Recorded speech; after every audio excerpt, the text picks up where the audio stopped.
Welcome to Silent Quill Diaries. She opened the door barefoot, in nothing but an oversized t-shirt, and whispered, "We need to talk." I didn't know then that walking through that door would change the way I saw her forever.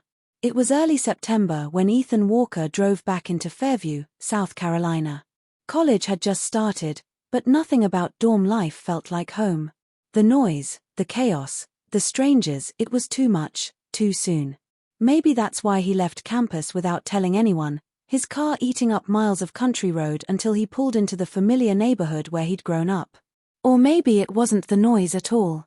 Maybe it was the unread message still glowing on his phone. A message from Claire Anderson. She wasn't family, but she might as well have been. Claire had been his mom's best friend before the divorce, and once upon a time, she'd been like a second mother to him, watching him after school, bandaging scraped knees, sliding fresh-baked cookies across the kitchen table while she folded laundry. She had been warmth and comfort, always steady, always there. But things had changed. Her son, Ryan, once Ethan's closest friend, had left for California and hadn't looked back. Claire's marriage had ended in a bitter split. Now she lived alone in that red brick house on Myrtle Lane. And her messages lately, they were different. Not alarming, but heavy with something hollow.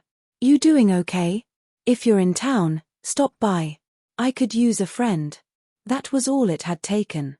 That Saturday, Ethan found himself standing on her front porch. The sun was dipping low, streaking the sky in shades of orange and pink. The air was warm, carrying the smell of cut grass and fading summer. His knuckles rapped against the wooden door, heart thrumming harder than it should have.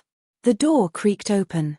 Claire stood there barefoot, her oversized grey t-shirt falling loosely over her frame, her hair half pinned up as if she'd started and then given up. She looked tired, worn, but in a way that only made her more striking. "Ethan." Her voice was soft, almost surprised. She blinked, then smiled faintly. "You really came." He shifted awkwardly, rubbing the back of his neck. "Hope this isn't weird." "It's not." She stepped aside, her tone warm but fragile. "Come in." The house smelled faintly of cinnamon and clean linen. Familiar, but emptier than he remembered. As they walked down the hallway, she paused, straightening a picture frame. It was an old photo of her and Ryan, his arms slung around her shoulders, grinning like nothing could touch them. Her fingers lingered on the glass before she let it go. The living room hadn't changed. The same couch. The same lamp with its crooked shade. Ethan sat down, his hands resting on his knees, while Claire disappeared into the kitchen. "Tea or lemonade?" she called out. "Tea, please." She returned with 2 glasses, curling into the armchair across from him, her legs tucked beneath her. For a long moment, she just studied him, her lips curving faintly. "You've changed," she said. "In a good way. More grown." He laughed quietly. "That's what 4 weeks of laundry and microwave dinners will do to you." Silence stretched between them. Not heavy, not awkward, just waiting. "I'm glad you came," she said finally, her voice soft. "It's been hard lately." "I figured," he replied gently. "Your message sounded like something was off." Her gaze lowered to her glass. "It's not just the loneliness. It's the quiet that follows. I walk into rooms and feel like I'm disappearing." Ethan swallowed, unsure what to say. "You've always been observant," she went on, her eyes lifting to his. "Even when you were little. You noticed things others didn't."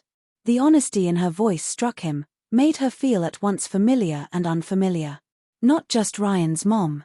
Not just someone's ex-wife. But a woman unraveling. "I didn't reach out for advice," she whispered.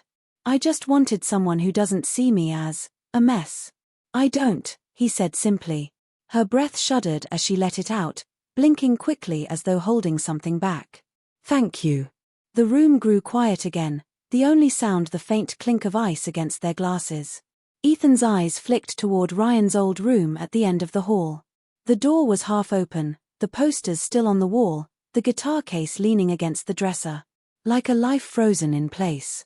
"You don't have to talk about him," Ethan said softly. "I don't want to," she admitted. "I'm trying not to live back there anymore." They sat in that truth for a moment.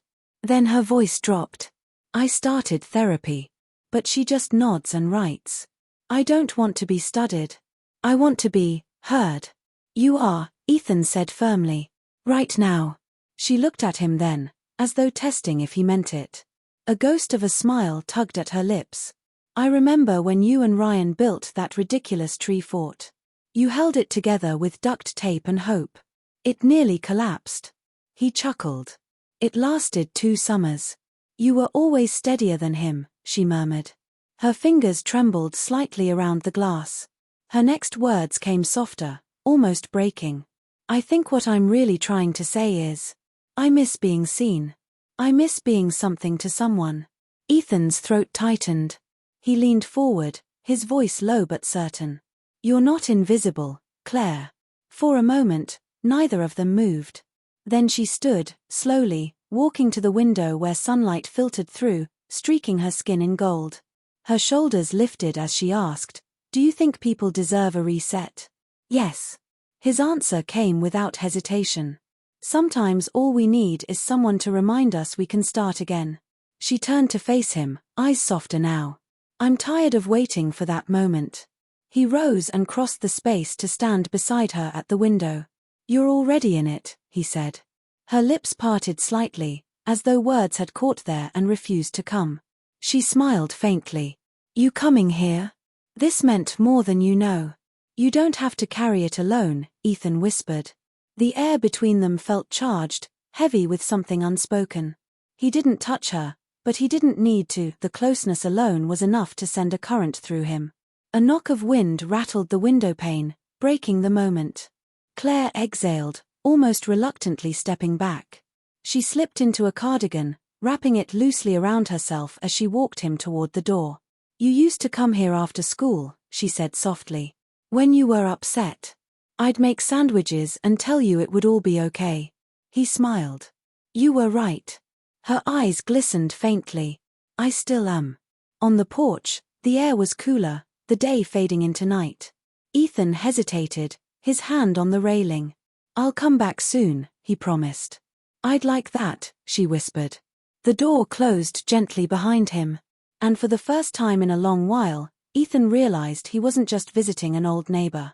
He was walking into something he didn't yet have a name for, something fragile, something dangerous, and maybe, something inevitable.